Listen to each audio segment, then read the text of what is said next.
Right, these are some songs that we've been doing for the past couple years, and we've been getting a lot of requests from our fans to release those as B-sides. So we ended up making this into an EP to kind of keep people busy until our next record, Antichrist Superstar, comes out sometime next year. It's got a bit of a theme running through it. It started off, of course, with Dope Hat, which was the single that we were focusing on, and dealing with the use and abuse that's talked about in that song, and then with Sweet Dreams, and there's a few other tracks.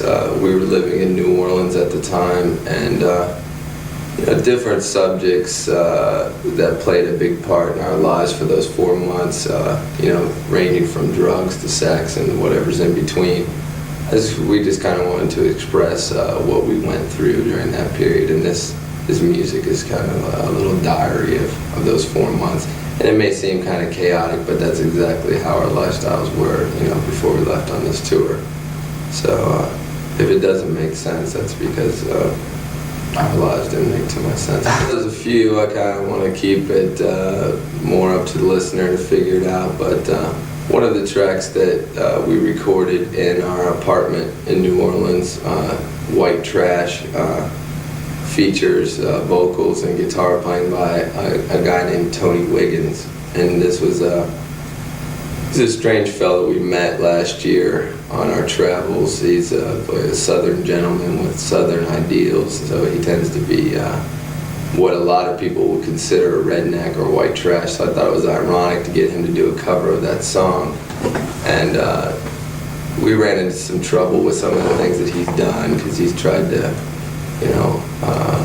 harm certain people in our organization, and he gets into a lot of trouble. So it's mainly because of him our EP was delayed. So he's a dangerous character. He's a good friend of ours. I was always into the lyrics to that song, and I thought maybe other people weren't maybe getting the same interpretation that I was, and I wanted to redo the song where you could really focus on what was being said, as I thought it was a dark song, and I liked the idea of use and abuse, how it was being discussed in that, so I wanted to kind of share that with a newer crowd of listeners. Trent worked mostly on the 3 cover songs, and we wanted to just bring out the strong points of the songs, and I thought a lot of the strong points in them were the lyrics, and that's why I picked, those 3. I Put a Spell on You was always a favorite song of mine, and a lot of the people that I've been influenced by have covered that song. Arthur Brown covered it, Creedence Clearwater Revival, Diamante Galas, and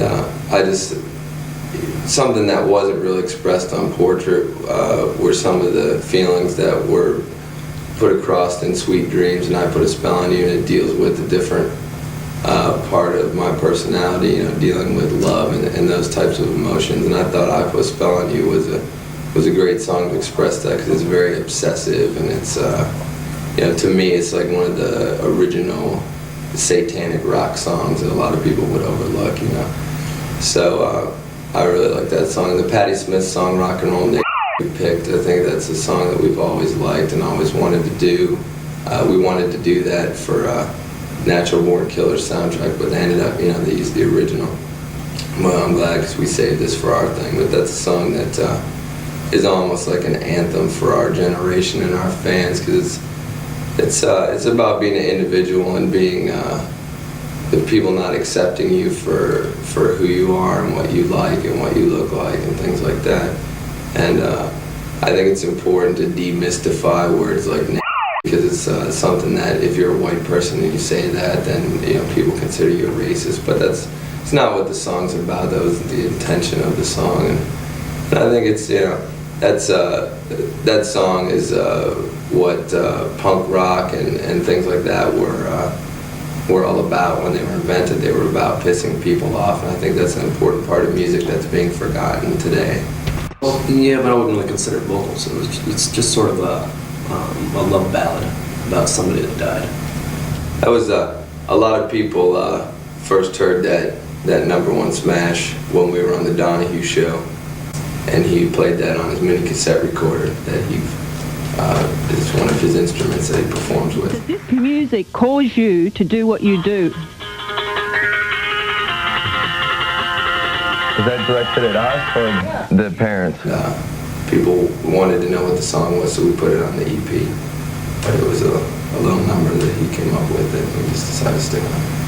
Yeah, Scabs, Guns, and Peanut Butter. White Trash is well, it's acoustic too. That's what I wondered. Scabs, Guns, and Peanut Butter is that real short one. That's Yeah. Oh, okay. I thought. See, I was getting confused. I thought you might have thought that was me singing one. That's what I was.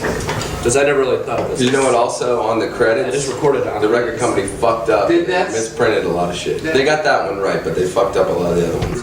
Much like Family Trip at the beginning of Portrait of an American Family, the scene from Willy Wonka where they're on the boat ride, we took that and put it to use for the Dope Hat video, and we made a visual reenactment of that. And it's we were looking to create the irony of a children's show, being a band that parents would consider very dangerous for children. We thought it would be ironic to make our video look like a children's show, much like H.R. Pufnstuf or something like that when we grew up.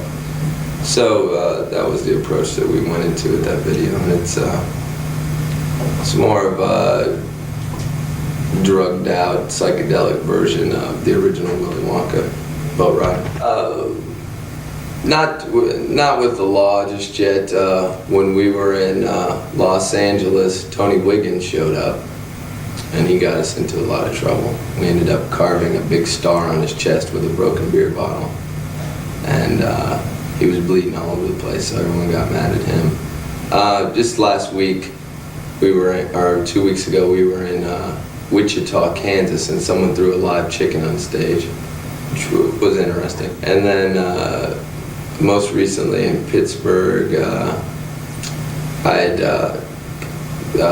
got a cut on my chest and I was bleeding on stage, and some of the bouncers were mad that they had gotten some blood or something on them, so they wanted to murder me after the show, but I escaped.